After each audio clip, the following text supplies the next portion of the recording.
There's nothing in the damn cup. Anyways, woo! Welcome back to another video. In this video, I'm going to be telling you exactly how you should edit your videos, render them, and then upload them to YouTube. And I'm going to be breaking down for you exactly what settings you should use and exactly why you should be using them to get the best end result when your video finally lands on YouTube. Now, if you haven't watched this video that I posted probably a couple days ago, or if you're watching this a month from now, I don't know, it's probably already out, about the importance of lighting, make sure you go watch this video first and then come back to this one and, you know, watch both of them to the end. That would be a great help. Thank you. Now, quick before the video starts, I've been receiving a lot of questions about what camera I use, you know, what gear I have, what I use for my background lighting, the little LED fairy lights that I have behind me, even the softbox that I use, the camera I use, everything from A to Z has been asked. And if you do want to know, there will be links down in the description. Of course, they are affiliate links. Well, most of them are. So if you do use those links, you're supporting this channel in allowing me to buy whatever the hell I want to buy. I'm not going to be cringy and say, I support this channel and help me make more videos like this. Okay.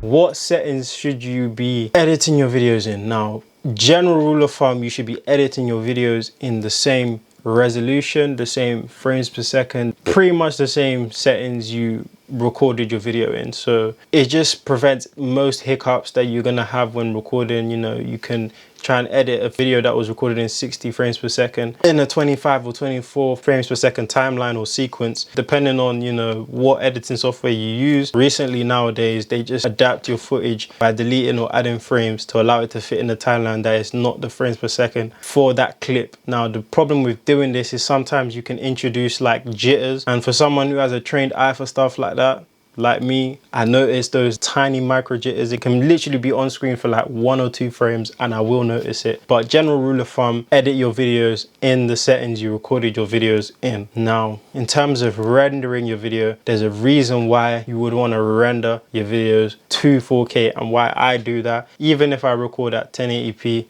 The reason for why I always render my videos in 4K is because of how YouTube compresses videos and encodes them.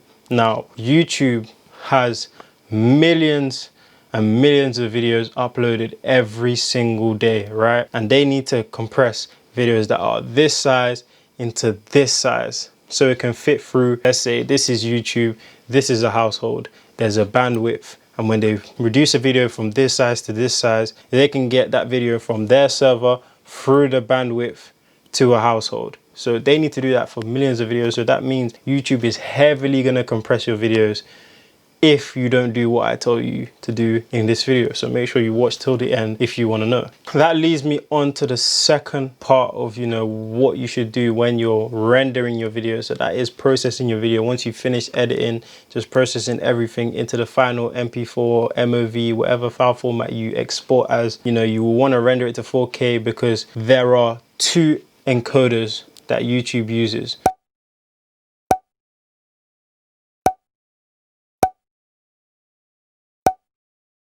One is AVC encoder, which is for smaller, newer YouTubers like me and yourself if you do YouTube or whatever. And the second one is the VPN encoder that they give to very, very big YouTubers with loads of watch hours and high audience retention time. So you're either going to get out of the 2 encoders, the AVC, which is the really crappy one, which most of us get when we start YouTube, which makes our videos look absolutely horrible, and 2, the VNC, which most popular YouTubers upload in, and their footage looks absolutely crisp and amazing.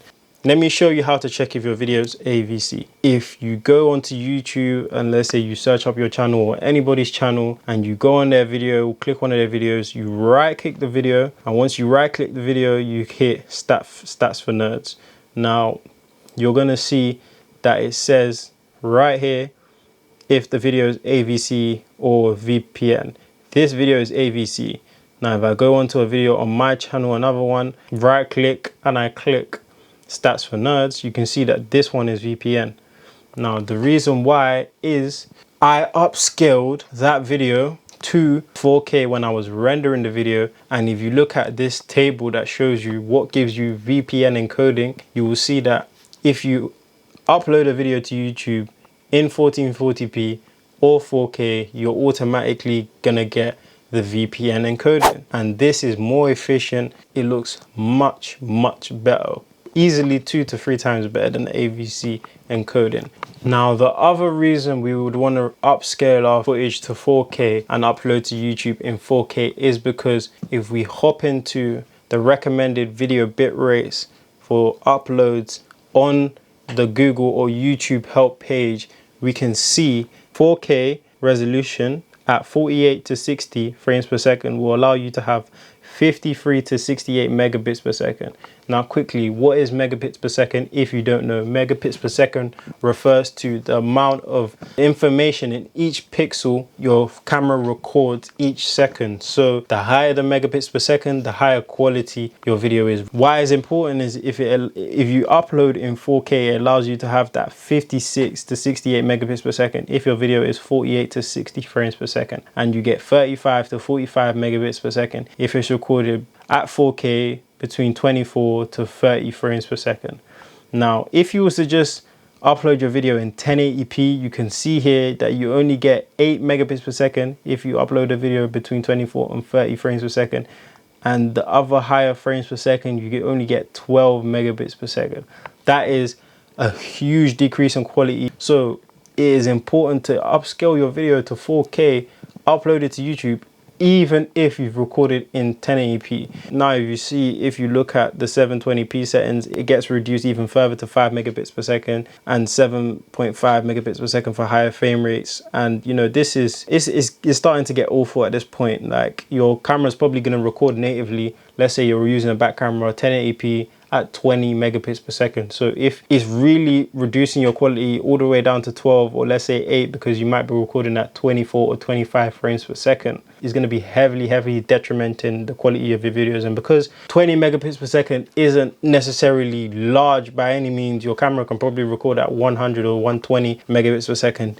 That is a huge compression. So what happens is you're going to record your video, it's going to look amazing quality, and when you finally upload your video to YouTube, it's going to look awful, and you don't want that, do you? So make sure when you render your videos, you upscale it to either 1440p or 4K resolution to benefit from that VPN encoding, which is more efficient and looks much better on YouTube. You also benefit from the higher megabits per second, which means more information, more quality in each pixel per second for your video, which is going to make your videos look much better. So in a nutshell, upscale your videos to 4K, then upload to YouTube, and your video quality, you're going to see a mad jump immediately. It's going to improve it so much. And that's how I get really good looking video quality on most of my videos, or any of my videos from now on. This is as of 16th of August 2020, so you know the requirements for you to get VPN encoding might change in the future. And yeah, if you want to see more content like this, make sure you subscribe, like if you got any value from this video, and you know leave a comment or whatever if you just want to talk to me in the comment section. You get me? You know, it's not going to hurt nobody. It also helps the channel, you know, it helps me get recommended. Yeah, so yeah, thank you very much. I'll see you in the next video. TripleNNN, peace.